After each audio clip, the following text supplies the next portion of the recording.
Today is Saturday, October 23rd. Public fights over masks and COVID-19 vaccines seem to be happening more often these days, and there's at least some data to back it up. The FAA says the number of unruly passenger incidents is already 2 to 3 times the number from all of 2020, and most of them are over mask wearing. In retail stores, managers have had to train staff how to deal with screaming customers.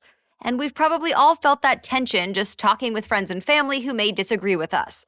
So today, we're diving into why this is happening more these days and how to handle it, whether it's on a plane with strangers or around the Thanksgiving table with loved ones.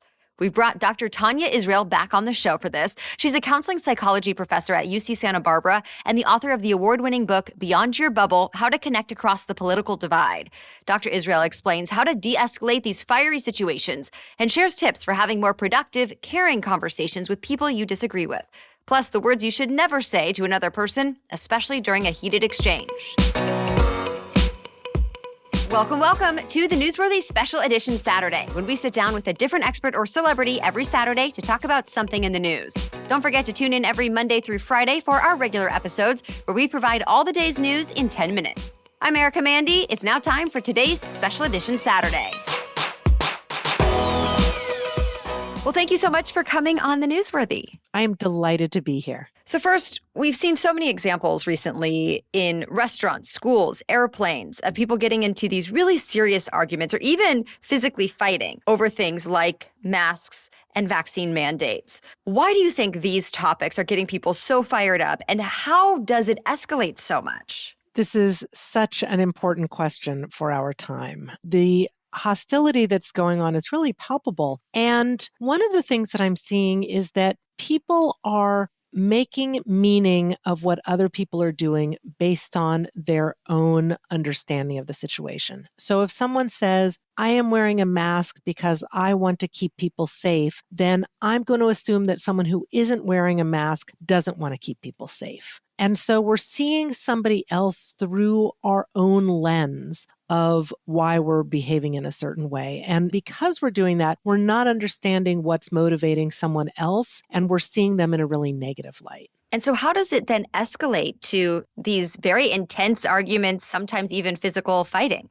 So we're not only thinking about a political issue that's very theoretical. This is something that has real impacts on people's lives. People are worried about their health. People are feeling like their autonomy is being limited. And we care a lot about our freedom to be able to make our own choices. People are caring about children and about schools and about the economy, really every aspect that's foundational to our society. So we're making these assumptions. How else should we be handling this? What can we do to de-escalate it, basically? One of the things we need to do is make sure that we're communicating to somebody that we really care about them, and to communicate to them that we are somebody who they can talk to about this and that they can share their views, and we're not going to jump down their throats for it. We're not going to attack them for it. So having that kind of relationship to begin with is really helpful, and then making sure that we continue to reinforce that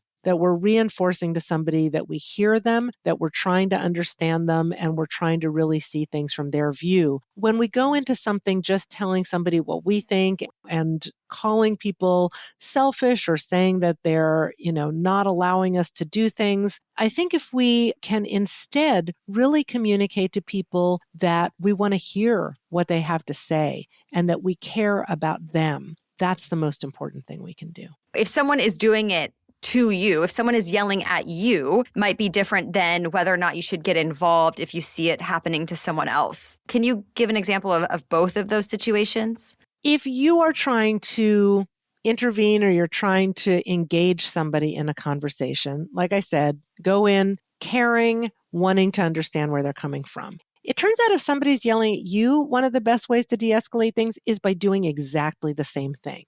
Let them know, I'm really curious about what is it that's upsetting to you. And then listen, say, oh, it sounds like this is what's upsetting to you. So sort of share back what they've just told you so that they feel like you're really hearing them and understanding them. Doesn't necessarily mean you're going to agree with them, but that's something that can be helpful in terms of de-escalating. It's exactly those same things that you might use when you're approaching someone. But let me emphasize, you can say it back to them without actually agreeing or following what they're telling you to do. Exactly, exactly. So when we have these kinds of dialogues, we're not necessarily going to end up on the same page. I think if we set our goal as being really understanding other people, then that's going to put us in a much better position. Even if our ultimate goal is we want to change their behavior, we're never going to do that if we don't understand them, and if they don't think that we care about them and what they have to say. And also, for being disrespectful, that's never actually going to end up in a good outcome. Let's talk a little bit about kind of the etiquette of some situations, especially when you don't know how someone else is going to react. So what's the right way to ask someone about their vaccine status? Or maybe you would feel more comfortable if they put a mask on, or you want to take your mask off. Should you even ask? And if so, how do you go about it? It is health information, and we typically keep health information private, but this is certainly something that has become more public and affects other people in certain ways. I think that trying to keep it as private as possible, so that if you're in a position where you need to ask someone because maybe it's a, vaccine only restricted event or something like that, trying to do that in such a way that it's not necessarily in front of other people that they can overhear. So letting them know that you are taking their health privacy seriously. And at the same time, asking when you need to. And I think one of the things that we can do when we need to do that is let someone know why we need to know. We can say, so this event is restricted only to people with vaccines, so I need to ask you for your vaccine information or to verify that you've been vaccinated. Letting somebody know why, or saying, if it's just something that's personal for you, saying, I'm concerned about my health, or I have children who aren't vaccinated, and so I'm trying to make sure I'm interacting only with people who are vaccinated at this point. And so letting somebody know why it is that you're asking and why it's important to you. Is there anything you should never do or say when someone is upset that will only make things worse? Do not call people selfish. Do not say that they don't care. Those are not things that anybody wants to hear, and that's not the way they're understanding their own decisions about this. Also, facts about vaccines are not persuasive, and correcting misinformation is also ineffective. And it's not because people are stupid. It's because people are people, and people have cognitive biases where we're really only going to pay attention to the information that supports what we already believe to be true. Still ahead, Dr. Israel talks about strategies for engaging with family members who disagree with you without ruining those relationships, and much more. That's just ahead. But first, let's take a quick break to thank our sponsors. Today's episode is brought to you by Policy Genius. As Policy Genius points out, most people need 10 times the life insurance coverage than they can get through their employer in order to properly provide for their families. But how do you know when you're getting the best deal? Policy Genius makes it easy to compare quotes from over a dozen top insurers. Remember, you pay for your life insurance policy in the form of monthly or yearly premiums. And because costs can vary from insurer to insurer, it's important to compare your options. In fact, you can save 50% or more on life insurance by comparing quotes with Policy Genius. And you could save $1,300 or more per year on life insurance by using Policy Genius to compare policies. If you have not heard of it, Policy Genius is America's leading online insurance marketplace with a mission to help people get insurance right. The licensed experts at Policy Genius work for you, not the insurance companies. Also, Policy Genius never sells your info to other companies, and it doesn't add on extra fees. So check it out. Head to policygenius.com to get started right now. Policy Genius. When it comes to insurance, it's nice to get it right. That's policygenius.com. This episode is also brought to you by KiwiCo. It makes me feel so good as a parent to know I'm doing my part to provide the tools and opportunities for my son Dax to have new experiences, to learn new skills, and to start building confidence. Yes, even at just 4 months old, his interactions with the KiwiCo crates we've received so far have been so great. I can tell he loves exploring what's inside. Well, I know KiwiCo has done the research to provide the perfect items for his age and his development. And KiwiCo has something for kids of all ages. KiwiCo provides hands-on science and art projects delivered right to your door every month. Plus, even as an adult, I think it's fun to get these packages in the mail, so I can only imagine how exciting it is for the older kids who understand the mail is just for them. And don't worry, there's no commitment, so you can pause or cancel anytime. Explore hands-on projects that build confidence, creativity, and critical thinking skills. Get 50% off your first month plus free shipping on any crate line with the code NEWSWORTHY at kiwico.com. That's 50% off your first month at KIWICO, kiwico.com with the promo code NEWSWORTHY. Okay, now back to our conversation. What about when you have someone in your life, like a friend or family member, who is making choices you don't agree with? Do you think it's worth having a conversation with them about those choices? Absolutely. When I ask people about what their motivations are for having conversations with other people who disagree about political issues, there are a number of reasons. Now, health is certainly one of those at the top, but even in addition to that, people want to be able to maintain those relationships with other people. Sometimes they want to persuade or convince somebody, or maybe they simply want to understand. For any of those things, the thing that you want to start with is understanding. So letting somebody know that you're interested in hearing and that you'd like to make some space for them to tell you about what they're doing because you realize that you might not be understanding it. So going in with curiosity, going in not having a set idea about what they're going to tell you and really wanting to know more about what they think. If you try to have a conversation with someone and you're finding that they really just don't respect where you're coming from on certain issues, do you think you can still continue having a relationship with them?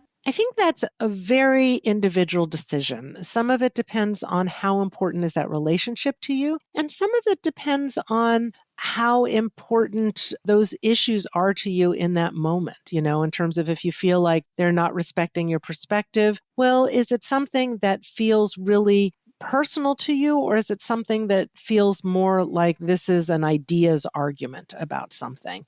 The thing that concerns me is that I see too many people opting out of those relationships without even trying. There's research that says that the people who are the best influencers in health behavior are not even our healthcare providers. It's our friends and family. And that although when we do listen to clinicians, it's most helpful if patients trust them. All of this says the relationship is the most important thing in influencing somebody's health behavior. So if you are sacrificing the relationship, then you're sacrificing any potential that you have for influencing their behavior. You want to have a close, trusting, caring relationship, and that's going to be the most helpful thing. Do you think these kinds of tensions that we're seeing more now with the pandemic will ease over time? I think it's up to us to decide if it will ease over time. I think that the best thing that we can do is to empower ourselves with the knowledge and skills about how to bridge this divide. We are not going to be able to get anywhere with our political situation, with the pandemic situation very well if we're not in this together. And so being able to communicate across disagreement is going to be so important to that. And we can all do something about it. People say to me a lot, here's what the media should do. Here's what elected officials should do. There's something we can all do, and that's to strengthen our relationships and to understand each other better and to be caring and respectful with each other. So just to review, what would you say are the top 3 takeaways about this topic? The top 3 takeaways are not to make assumptions about the meaning that things have for other people based on the meaning that they have for you. Second, communicate caring and an interest in understanding somebody else. And the third is be respectful of what you hear and reflect back to them what you're hearing from them rather than coming back at them with your own views and statistics and slogans. Anything that we haven't chatted about yet? I have been hearing people who aren't vaccinated say that people are coming at them with statistics and anger and calling them names, but they're not saying, tell me more about why you haven't gotten vaccinated. And that lack of caring is really coming across and is really causing more of a rupture even. And so I just want to reinforce that idea that we need to care, and it'll also help us to understand. Well, thank you to Dr. Tania Israel for sharing her expert advice. Again, her book is Beyond Your Bubble: How to Connect Across the Political Divide, Skills and Strategies for Conversations That Work. We have a link in our show notes. And that'll do it for today. Make sure to tune in Monday through Friday for our regular 10-minute news roundups where we bring you the news you need to know. Until then, have a great weekend.